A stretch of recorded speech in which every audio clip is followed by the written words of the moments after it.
ചെറുപയർ തോടോടെയുള്ള തോരനാണ്. അപ്പോൾ നമുക്കിത് രുചിയായിട്ട് കഴിക്കാം. എങ്ങനെയത്? തേങ്ങ, ജീരകം, വെളുത്തുള്ളി, പച്ചമുളക്, കുരുമുളക് പൊടിയും കൂടെ ചേർത്ത് വേണം ഇത് വേവിക്കാൻ. അപ്പോൾ പയർ തോരൻ, പയർ പരിപ്പ് വറുത്തത്, കടുക് വറുക്കുന്ന പോലെ ചെറുപയറിൻ്റെ പരിപ്പുണ്ടല്ലോ, നമ്മൾ പരിപ്പ് കറി വെക്കുന്നത്, അതും കൂടെ ഇതിനകത്ത് ചേർക്കണം, വറുത്ത് ചേർക്കാം. ഇതാണ്.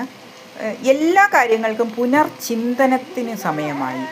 ലോകം എല്ലാം ഒന്ന് മാറേണ്ടുന്ന സമയമായി. കാലചക്രം എന്ന് പറയുന്ന ഇതാണ്. എല്ലാ കാര്യങ്ങൾക്കും പുനർചിന്തനമാണ്. പലതും മാറി മറിഞ്ഞ് കിടക്കുക. എല്ലാം അടുക്കും ചിട്ടയോടുകൂടി നമുക്കൊരു പുനർചിന്തനമാണ് വേണ്ടുന്നത്. ആദ്യം നമുക്ക് ഭക്ഷണ കാര്യത്തിലാണ് പുനർചിന്തനം വേണ്ടുന്നത്. ഭക്ഷണം, ജലം, വായു, ഇതാണ് പുനർചിന്തനത്തിന് നമുക്ക് ആവശ്യം. കണ്ടോ, ഇതിൻ്റെ സുഗന്ധമൊക്കെ നല്ലതാണ്. നേരത്തെ പയർ വറുത്ത് വെച്ചത്, കടുക് വറുത്ത് വെച്ച് നമുക്കിതിനകത്തേക്ക് ഇടാം.